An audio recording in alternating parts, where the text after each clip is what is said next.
Jovem, aqui é o Vini, sejam bem-vindos ao canal da Humanidades.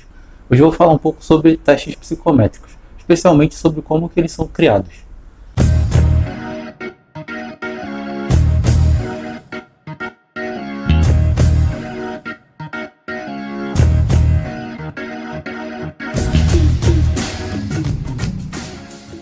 Mesmo que você não saiba de cor o que é um teste psicométrico, você provavelmente já se esbarrou por ele por aí pela internet. É comum, por exemplo, encontrar testes de personalidade. Normalmente ele vem com alguma frase como pergunta sobre o bem-estar dos outros, e aí você tem que marcar uma opção como discordo fortemente, não concordo nem discordo e concordo fortemente. Esse é um dos tipos de testes usado na psicometria, ele é chamado de autorrelato. Existem outros como os testes de habilidade, por exemplo, o teste de inteligência. Mas por mais que esses testes sejam relativamente comuns na internet, quando um psicólogo cria um teste como esses, ele passa por uma série de procedimentos bastante rigorosos. Então hoje a minha intenção aqui é falar um pouquinho sobre como que é esse processo. E antes de mais nada, todo teste que pretende medir algum construto, ou seja, alguma concepção teórica como personalidade, como inteligência, precisa ter uma concepção teórica, um modelo de personalidade, um modelo de inteligência ou alguma patologia como depressão ou ansiedade. Quando o pesquisador ele define o construto que ele quer trabalhar, ele vai investigar se já tem algum teste existente na literatura nacional ou internacional que meça esse construto. Então, nesse ponto, se ele perceber que já existe algum instrumento, ele pode possivelmente usar esse instrumento. Se esse instrumento está na literatura internacional, ele pode adaptar esse instrumento para a cultura brasileira ou para a cultura que ele vive. Então, se já existe um instrumento no Brasil com características psicométricas boas, com boas evidências de validade, ele pode usar esse instrumento. Se existe um instrumento internacional com boas evidências de validade, ele pode adaptar esse instrumento para o Brasil. Ou então, se ele achar que não existe nenhum instrumento que meça o construto da maneira adequada, da maneira que ele gostaria que fosse medido, ele pode criar um instrumento novo.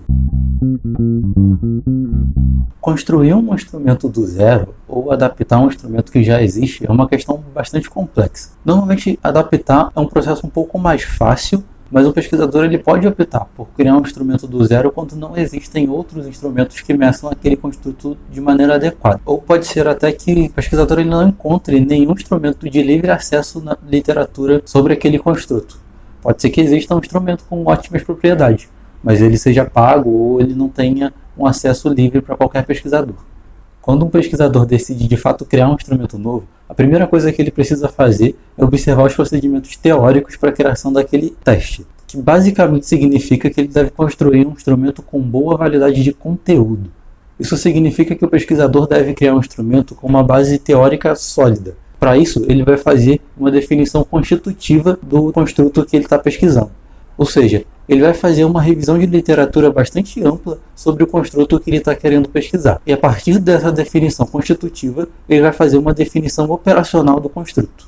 Para isso, ele vai tentar buscar entender como que aquele construto ele se expressa na realidade. Na hora de fazer uma definição operacional do construto, o pesquisador ele vai tentar identificar como que aquele construto está sendo expressado na realidade. A definição operacional é isso. É definir como que o construto é expressado na realidade, de maneira mais concreta possível. E somente depois dessa definição operacional, o pesquisador vai partir para a elaboração dos itens, que justamente ele vai elaborar os itens a partir da definição operacional, porque ele vai elaborar itens que meçam objetivamente tudo aquilo que é observável naquele construto. Ou seja, a partir do momento que você sabe como que aquele comportamento se exibe na realidade, você consegue fazer um item que meça como que aquilo foi observado. E também é importante na hora da elaboração dos itens, sempre lembrar que esses itens eles têm que ser inteligíveis à sua população-alvo. Todo mundo que vai responder o seu questionário precisa entender o que aquele item está querendo dizer. Então, normalmente você vai evitar qualquer tipo de linguagem rebuscada demais ou muito técnica, porque provavelmente a sua população-alvo não vai conseguir entender isso de maneira clara.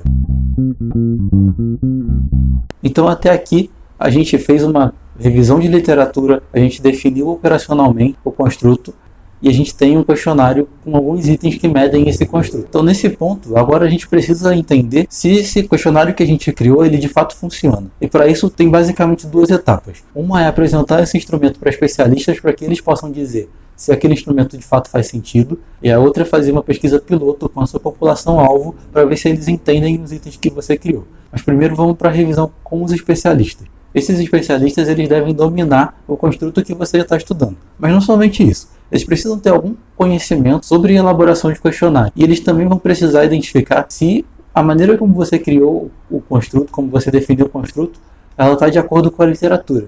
Então ele precisa também ter algum conhecimento de pesquisa. Então não adianta esse cara ser o ninja da clínica. Ele precisa de fato ter um ótimo entendimento do construto que você está fazendo, mas também ter algum entendimento de criação de questionários e de pesquisa em geral. E no mínimo precisa de ter 2 especialistas. E a partir desse ponto a gente já tem alguma análise estatística dentro disso, porque a gente vai poder verificar se esse mínimo de 2 especialistas concordam entre si sobre o instrumento que eles estão analisando. Então eles vão pegar cada um dos itens e vão ver se esse item está de acordo com a literatura, se esse item é inteligível ou não. E a partir disso a gente pode calcular a concordância entre esses 2 juízes. Para isso a gente pode usar alguns índices, como o índice de correlação interclasse e o índice de capa, que de maneira bem genérica são maneiras da gente mensurar a concordância entre esses juízes. E também junto dessa estatística de concordância de juízes, você vai fazer uma análise qualitativa do que esses juízes identificaram. Então, quando eles lerem o item que você criou, eles vão dar sugestões de modificação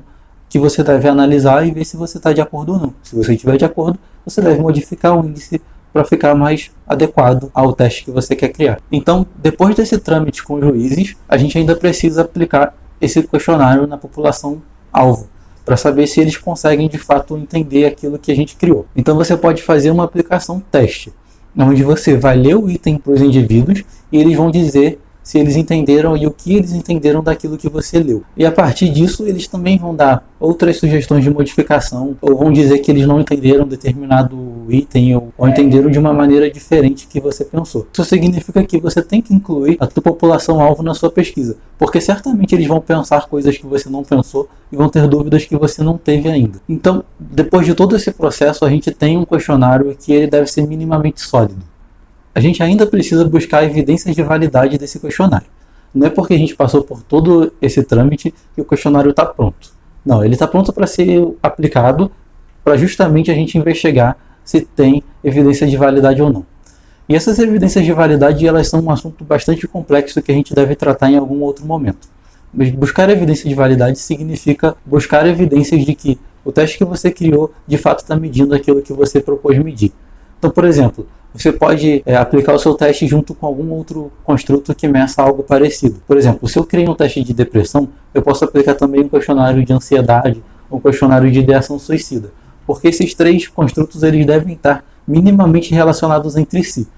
Se eles não estão, provavelmente o meu teste está ruim. Porque aquele outro teste que eu vou aplicar é um teste que já foi aplicado antes na literatura, já é um teste que tem boas evidências de validade. Eu também preciso saber se meu teste também tem uma boa estrutura interna.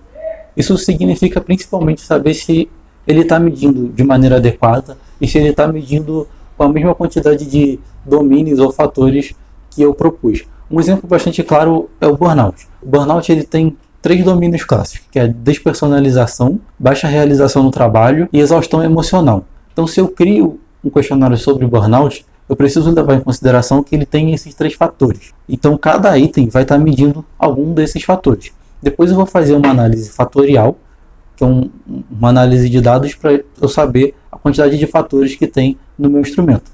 E essa análise fatorial ela precisa identificar que os meus itens estão medindo os 3 fatores que eu propus que eles medissem. Isso é mais uma evidência de validade do meu instrumento. Mas como eu disse, esse é um assunto bastante complexo que a gente tem que tratar de maneira muito mais pormenorizada.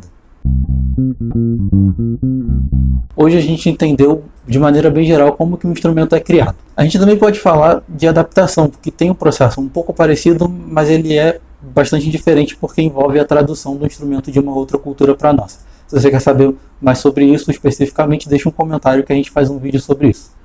Todas as informações que eu dei aqui hoje eu tirei de um capítulo desse livro aqui, o Manual de Desenvolvimento de Instrumentos Psicológicos, que aborda desde do mais simples, que é o que eu falei aqui, até como de fato fazer uma análise fatorial, como fazer a construção de um instrumento.